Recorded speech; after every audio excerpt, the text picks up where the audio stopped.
Okay, black folks, let's talk. So, I want to introduce you to a gentleman named Dane Calloway. Now, I was hesitant at first because I thought this was a genuine brother and that he was sincere. But when I'm looking at his videos, it seems as if he's lying, right? I'm not sure if he started off lying, but he's lying now, you know? Like, he started connecting dots, right? Dots that weren't there absolutely were not there. But he believes that black folks, you know, African Americans of American descendants of slaves, you know, folks that were brought over here on ships, he don't believe those ships happened. They existed. None of that. What he believes is that we were Native American Indians. 40 million of us? You know, that we were Indians here and they captured us and there was some clever plan to disguise our true, like some crazy conspiracy shit. He also, like chemtrails, like the whole nine.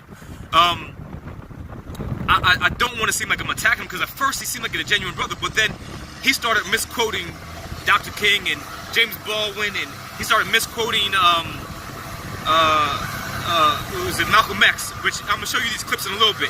But I'm gonna show you a picture. Like, fuck, we're gonna go to the picture. We're gonna talk about, you know, his mischaracterization, just his inability to connect the dots and connect them correctly. They're quick to tell you that 12.5 million enslaved Africans were brought to America by boat, but fail to mention how many whites it took to accomplish that. And see, this is the problem with conspiracy theories, right?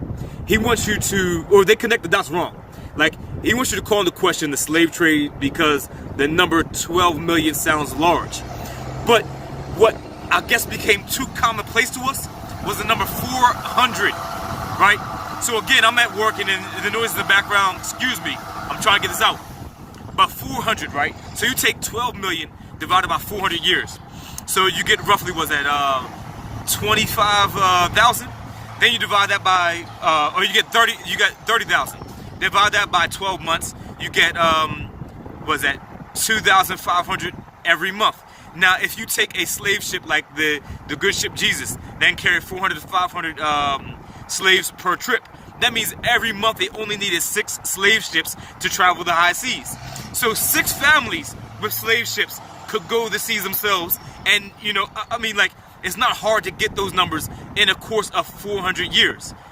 These numbers aren't, you know, hard. Not only that, you can check the records. We have some of the ships, they still exist today in museums that transported slaves. So the problem with conspiracy theories, when you're like, well, there wasn't a motor. You don't need a motor. You know, 6 ships a month is not undoable. You know, it's not unimaginable. But again, I was hesitant to call the brother out, and, you know, especially to call him a liar, right? Because he seemed sincere at first. And I love anybody who's waking black folks up, who's speaking the truth to black folks, saying, hey, look, get up, this is what you can do, this is what you were, you know what I mean? I'm cool, I'm for all that.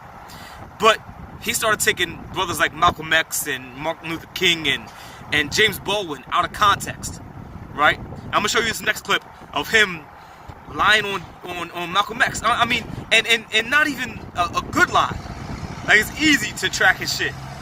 While speaking at a formal gathering somewhere off the grid at a discreet location, just after his return from crossing the waters, Malcolm X revealed some very vital, unconventional details on what Negroes, or rather African Americans, were truly considered to be as a nationality of race prior to being called or labeled a Negro.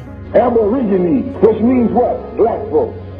You never find a white aborigine. Aborigines are called natives, or they're always dark-skinned people.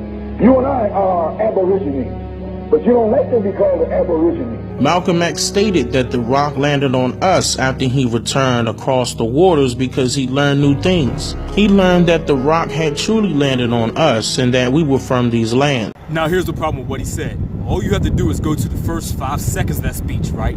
Where Malcolm X says this.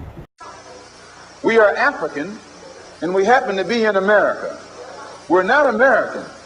We are people who formerly were Africans who were kidnapped and brought to America.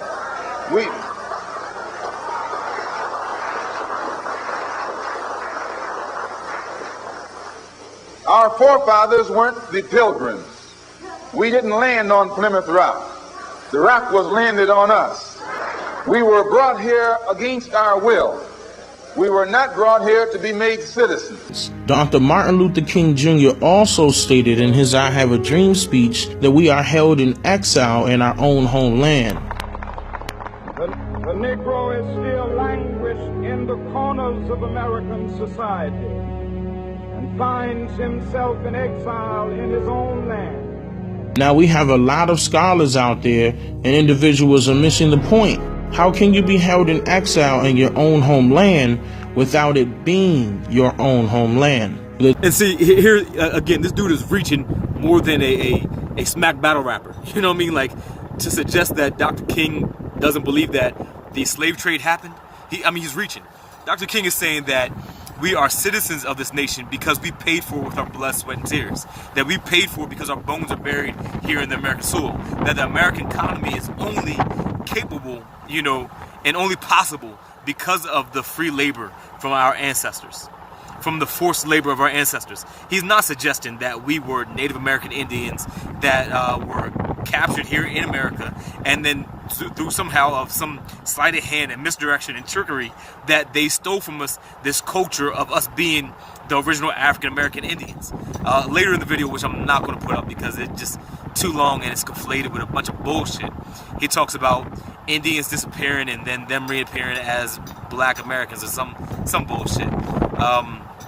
But I'm gonna try to keep this short and sweet. Tens of millions of Black Americans, or rather Indians, who disappeared in 1492 did not all die in the Holocaust inflicted within America. Hundreds of thousands were shipped to Europe and Africa as Indian slaves. The whole slave trade story was given to all of us in reverse. A mass colony of Africans were not shipped from Africa to America. The truth is that Black Indians were shipped from America to Europe. They were then shipped from Spain to Africa as commodity for African resources. These Black Indians, now mistaken as African Americans, were shipped back to America and classified as African slaves. I don't know where you're receiving this information from, but it is inaccurate.